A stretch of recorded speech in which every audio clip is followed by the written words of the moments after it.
I really like manga. You already read the title, so you already know what this video is about. I'll try to avoid the super popular ones like Komi-san, Tokyo Revengers, Chainsaw-man or My Dress Up Darling since, well, they're pretty popular already and for a reason. Personally, I really like all of them. I'll also try to avoid ones that already have an anime adaptation, but there may be a couple of exceptions here and there. Now, here's another thing. I'm really not picky when it comes to manga. I pretty much just start reading whatever I find, if it catches my attention or it's short enough, which leads to interesting results sometimes.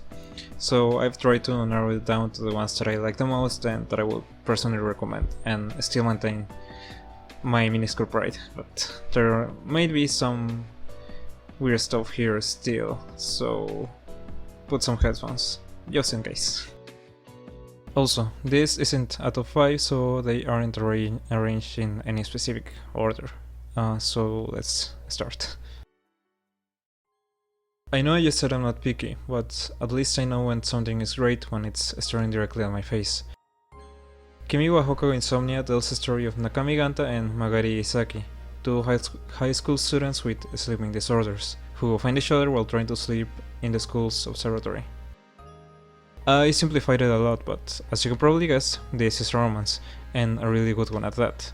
The relationship between the two main leads is pretty innocent and cute, but still pretty realistic, both having the reasons as to why they developed their sleeping disorders, and it's pretty satisfying seeing how their relationship slowly develops. As for the art, it's really beautiful. Ojiro Makoto is the artist and writer, and she's an expert at knowing when to say anything, be it when showing the beautiful scenery or a character's expression.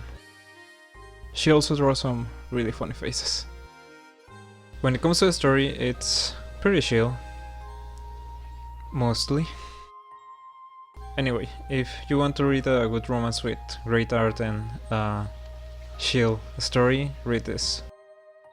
There's also Neko no Otera no Chion-san and Fujiyama wa Shishunki, made by the same person, the former being also a pretty chill romance, though it isn't as prominent, while the latter I haven't read, but from what I've seen it's pretty much the same. Both are finished, though as far as I know, none of Ojiro Makoto's works are officially translated to English, so you'll have to rely on other means.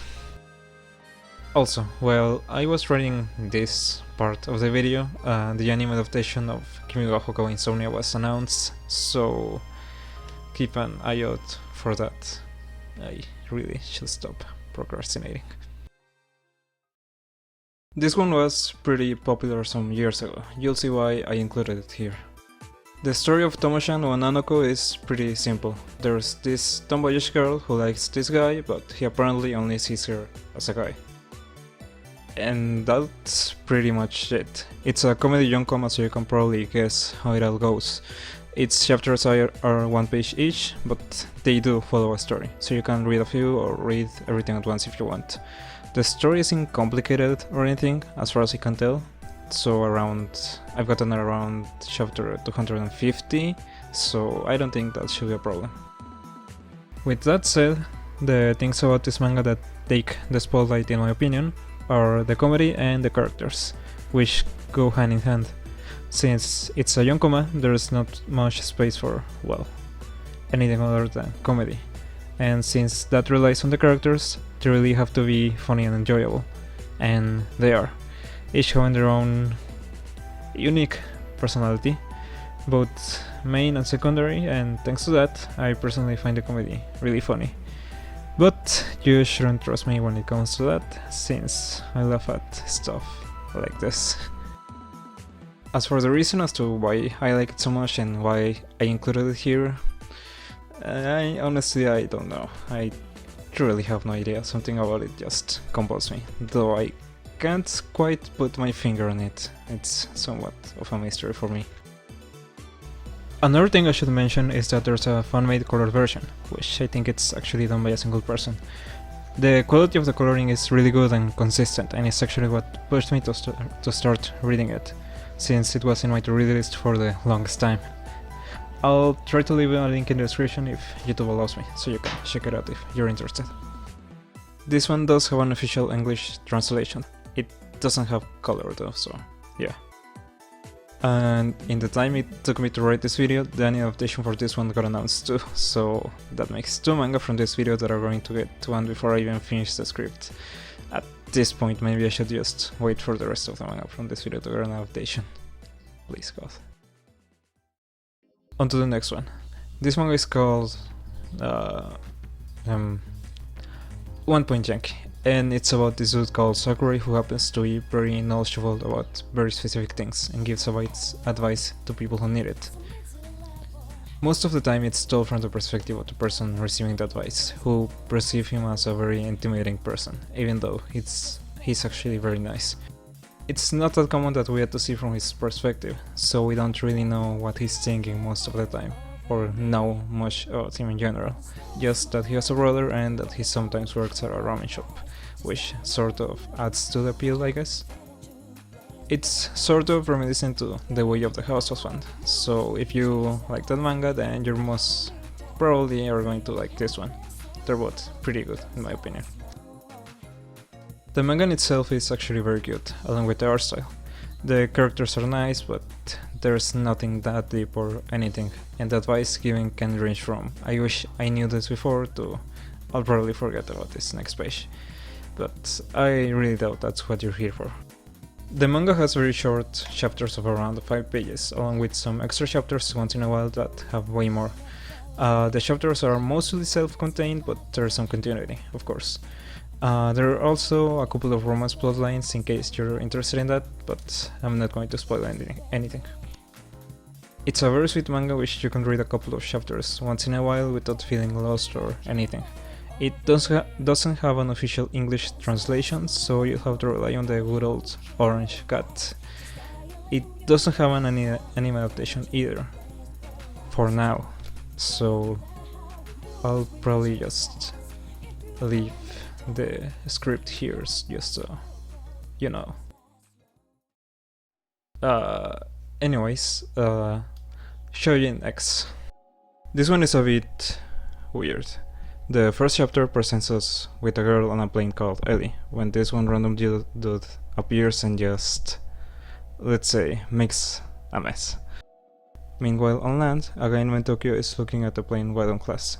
He and his friend Asuma have a sort of hero thing going on, which causes them to end up messing with the wrong guy. This situation ends up forcing them to inject themselves with a substance that turns people into Shojin, which is basically people with powers as far as I can tell. This turns Tokyo into a Bolter Shojin, while Asuma apparently remains the same. Something similar happens with the girl from the plane, Ellie, with her becoming a Smoke Shojin. And this is as far as I'm going to get with the synopsis.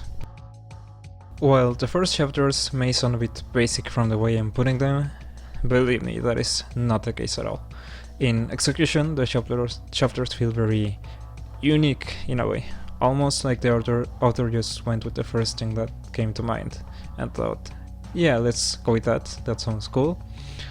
And while it may seem that way, I am fairly certain that is not the case. This is one of those series where some things they show you may seem a bit random, but they feel like there's some purpose or meaning to them.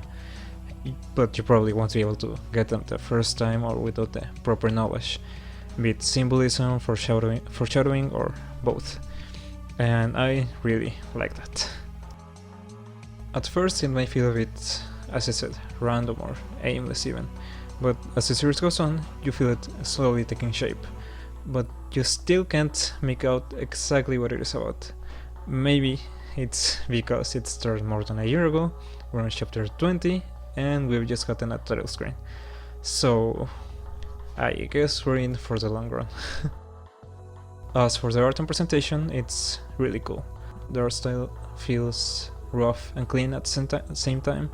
I don't really know how to describe it, but you probably get what I mean. It is nice to look at and it's never hard to follow or anything. As for the character designs, they're pretty good. I really like them, especially Sandek. Now the Shojin designs. Mwah. I really love them. Don't know how to describe them either, but they feel like something out of and I really love AUF designs. You will play that game. I'm not asking. You can find this one on English on the official Manga Plus website and read it for free, though only the first and latest chapters are available, so good luck with that. It doesn't have an anime adaptation yet. It still doesn't have enough chapters, I think, but believe me, it will, sooner or later. I forgot to mention this earlier, but it's made by Sui Ishida, the guy who made Tokyo Ghoul, so it will definitely sell. And if you didn't know what to expect, now you know. Personally, I only watched the first season of the anime and the other one, the bad one, so I really don't know much about that. Anyways, TLDR, it's pretty cool, you should read that. I know I said I wouldn't include super popular manga or manga that already has an anime adaptation, but it's my video, so I'll do it anyways and you can't stop me. Besides, I really like this one and really wanted to talk about it, and while it's pretty popular, it's still not enough. Anyways, Golden Kamuy.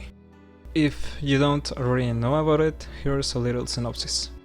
It's set in the early 20th century in Hokkaido, Japan, and it follows Sugimoto the Immortal, a former soldier that fought in the Russo-Japanese War, and is looking for gold, trying to get money for reasons, when he hears about a rumor about a certain hidden stash of gold from a former inmate. An inmate with part of the map to find the gold tattooed on his body, basically confirming the rumor. Soon enough, he meets a young Ainu girl with a similar objective, and thus they begin traveling together looking for inmates with a map tattooed on their bodies. This is one of my favorites, for many reasons. So many that I don't know where to start, so I'll start with the story and characters, I guess. As I said in the synopsis, it follows Sugimoto and a Sherpa trying to find the inmates to get the gold, but it's not that simple. As I said, they're former inmates, so they're pretty dangerous people already, but they're not the only ones looking for the gold either. There's also the 7th Division of the Imperial Japanese Army, led by Lieutenant Surumi, and a couple of former members of the Shinsengumi, which turns the whole search for the gold into a deadly race. But again, it's not that simple. There are plenty of characters with ambiguous goals or reasons to be doing the things they do, which means that sometimes they share the same objectives with the main duo and work together. Sometimes they find each other fighting again, only to go back to being allies. Sometimes they end up getting betrayed, or the last person you expect ends up being their most trusted ally. My point being, not everything is black and white or clear cut here. That's what I love about the story and the action of the characters. They feel natural. There's a reason for everything, even if you don't know why yet. Speaking of the characters, they're all great, each with their own quirks and personality that really shine even if they only appear for a couple of chapters. Characters like the taxidermist or Abraham Lincoln and his boyfriend, or even the main ones. Take for example Sugimoto, a man known as the Immortal thanks to his multiple face-offs with death, both in and out of the battlefield, who fails at scaring young children in contrast to Sherpa, a young Ainu girl who does it with ease. This is just an example, but there are plenty all throughout the manga, for every character, like Sherpa's friendship with Professor Pines. It really goes to show that every character is their own person who just so happened to get caught in this whole ordeal, either by their own volition or not. Another aspect that I like are the tidbits of story and culture that are shown all throughout the manga. Be it Ainu artifacts and customs, Japanese culture at the time, historical figures including the manga, or food. Just food. You can really see that the author has a passion for all this stuff. It's great.